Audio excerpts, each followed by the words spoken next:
A wealthy man sold his mansion but didn't ask for a single penny. Instead, he made one condition to the couple buying the mansion. They must promise not to open the cellar in the backyard of the house. If they could keep that promise, the house would be theirs without any payment. However, if they opened the cellar, they would have to return the house to the wealthy man. Faced with this tempting deal, the couple thought the rich man was joking, but he didn't explain further and only cited the late hour as a reason to let them stay in the mansion for the night. The next morning, the couple found that the wealthy man was gone. On the table was a house purchase contract with the conditions just as he had stated the day before. The wife was thrilled, but the husband couldn't believe such a good thing could happen without a catch. He wondered if there was something terrible hidden in the cellar or if this was some new type of scam. As the husband was pondering, the real estate agent commissioned by the wealthy man arrived. He told the couple that this was indeed true. As long as they signed the contract and gave it to the rich man, the house would be transferred to their names. The husband didn't agree immediately, but instead pulled his wife aside and expressed his doubts. However, the wife wouldn't listen to any advice. Eventually, the husband thought he might be overthinking it since they didn't have to pay any money. So he signed the contract,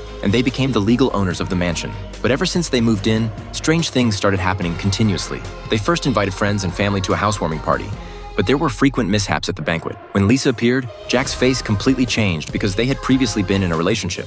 However, after his wife had a miscarriage, Jack cut off all contact with Lisa. Now with Lisa's appearance, Jack suddenly felt a sense of crisis. So Jack called Lisa to a secluded corner to ask why she had come. Lisa innocently stated that she had been invited by a good friend and had no other ill intentions. Jack was about to say something when he was interrupted by his wife's anxious shouts. Following his wife's cries, Jack came to the front of the house and found a strange man standing on the lawn holding a barrel of wine. The man warned Jack to burn down the house as soon as possible. Otherwise, he would fall into a miserable fate.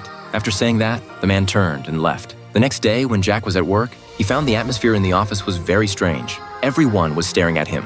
Then, the boss called Jack into his office. The boss said that Jack had sexually harassed his colleague Lisa, so the company had decided to suspend Jack and investigate the matter. Jack didn't even dare let his wife know about this, so he could only act as if nothing had happened. He never thought the strange man's warning from the night before would actually come true. With nothing to do at home, Jack turned his attention to the cellar door. He became increasingly curious about what was inside, so he decided to pry open one side of the door with a crowbar to take a peek. However, he saw nothing and even got his fingers caught in the door. This exciting movie is called The Cellar.